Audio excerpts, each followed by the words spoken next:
नमस्कार, आपका स्वागत है। दोस्तों, गरुड़ पुराण हिंदू धर्म के प्राचीनतम ग्रंथों में से एक है। इस महान ग्रंथ में जन्म और मृत्यु के संबंधी रहस्यों के विषय में वर्णन किया गया है। जन्म और मृत्यु का यह ज्ञान साक्षात भगवान श्री कृष्ण ने अपने भक्त गरुड़ जी को दिया है। इसी कारण से इसे गरुड़ पुराण कहा जाता है। गरुड़ पुराण में बताया गया है कि जब प्राणी की मृत्यु का समय निकट आता है, तब शरीर में स्थित जीवात्मा का शरीर से वियोग हो जाता है और संसार के प्रत्येक प्राणी के जीवन का समय भी पहले ही निश्चित होता है, जिसे पूर्ण करने के बाद उसकी जीवात्मा उसके शरीर का त्याग करके दूसरा शरीर धारण करती है।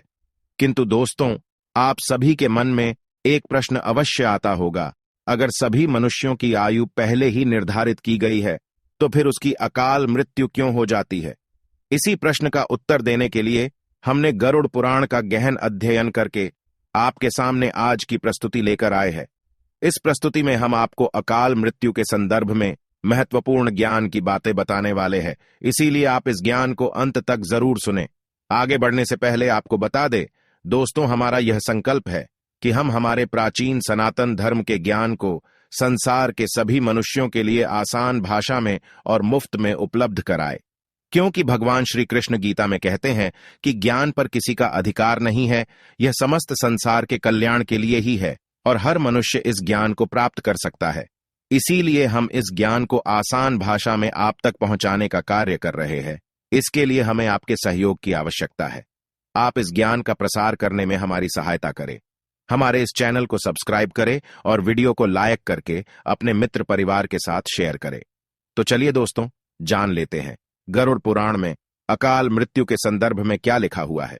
गरुड़ पुराण में कहा गया है, ये ही पाप रथास्तार्क्ष दया धर्म विवर्जिता दुष्ट संगाश्च सच्छास्त्र सत्संगति पराण मुखा ये नरा ज्ञानशीलाश्च ते यान्ति परमांगतिम पापशीला नरा यान्ति दुखेन यमयातनाम। ऐसे कई श्लोक है, लेकिन हम आपको उनका केवल अर्थ ही बताते हैं। गरुड़ पुराण के अनुसार इस संसार के प्रत्येक प्राणी का जीवन काल निश्चित है। कोई भी प्राणी अपनी मृत्यु के निश्चित समय से अधिक एक क्षण भी नहीं जी सकता। उसकी मृत्यु निश्चित समय पर ही होती है। किंतु यदि कोई मनुष्य अपनी मृत्यु के निश्चित समय से पहले ही मर जाता है, तो वह अकाल मृत्यु को प्राप्त होता है। ऐसे प्राणी को कई प्रकार के कष्ट भोगने पड़ते हैं। इसीलिए इसके विषय में जानना बहुत आवश्यक है कि अकाल मृत्यु क्या है, अकाल मृत्यु क्यों होती है और अकाल मृत्यु के बाद जीवात्मा का क्या होता है।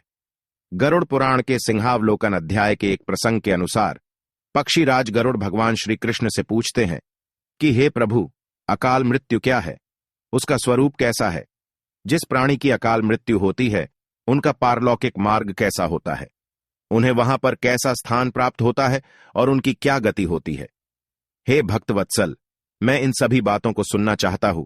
कृपया आप मेरी इस द्विधा को दूर करें।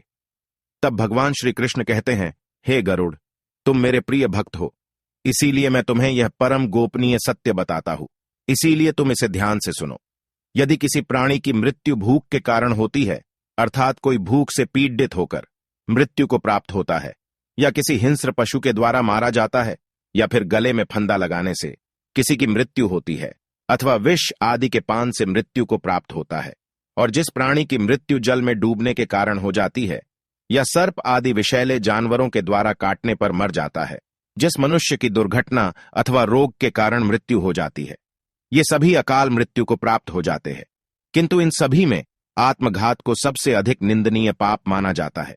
जो आत्मघात करता है, तो वह ईश्वर का ही अपमान करता है।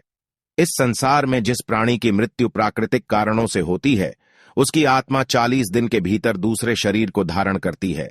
किंतु कोई व्यक्ति आत्मघात करता है, तो उस व्यक्ति की आत्मा पृथ्वी लोक पर तब तक भटकती रहती है जब तक वह उसका निर्धारित जीवन काल पूर्ण नहीं करता है। ऐसी आत्मा को न स्वर्ग लोक की प्राप्ति होती है और न ही नरक लोक की। अकाल मृत्यु प्राप्त करने वाले की आत्मा अपनी सभी इच्छाएं, भूख प्यास, काम सुख, त्याग, क्रोध, वासना आदि की पूर्ति के लिए अंधकार में तब तक भटकती रहती है जब तक उसका निर्धारित जीवन काल पूर्ण नहीं हो जाता। वह पृथ्वी लोक पर रहकर ही अशुद्ध भोजन करता है और अपने ही परिवार के लोगों को कष्ट देने लगता है। हे पक्षीराज, तुम्हारे मन में यह प्रश्न भी अवश्य आता होगा कि मनुष्य की अकाल मृत्यु क्यों होती है, इसके क्या कारण है? यह भी तुम ध्यान से सुनो, जिस मनुष्य की मृत्यु उसके निर्धारित समय पर ही हो जाती है, उसे मृत्यु के बाद शीघ्र ही यमलोक की प्राप्ति होती है।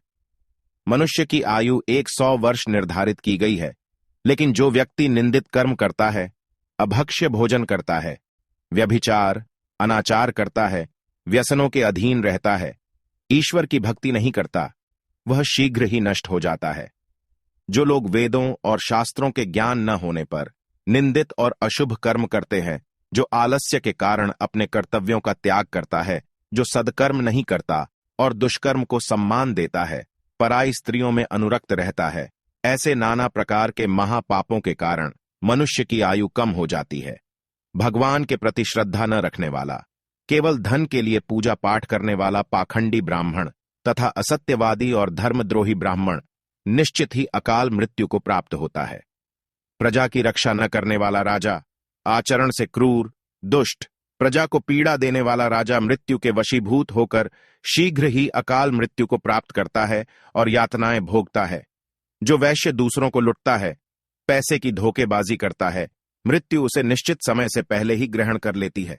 इस अत्यंत गोपनीय सत्य को सुनकर गरुड़ जी अचंभित हो गए और भगवान से बोले, हे कृपा निधान, आपने मुझे अकाल मृत्यु से मिलने वाले कष्टों के बारे में ज्ञान दिया है, किंतु प्रभु, अकाल मृत्यु के बाद आत्मा को कौन सा जन्म मिलता है? कृपया आप मेरे इस संशय को भी दूर करें।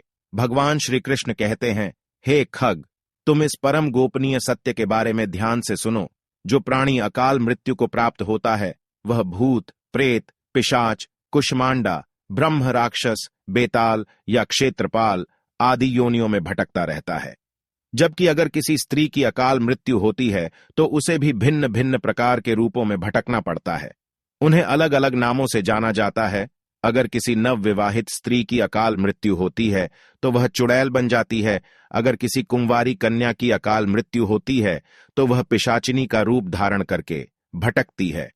इन सभी के अलावा गरुड़ पुराण में अकाल मृत्यु होने पर उस प्राणी की मुक्ति के लिए नारायण बलि की पूजा का वर्णन किया गया है।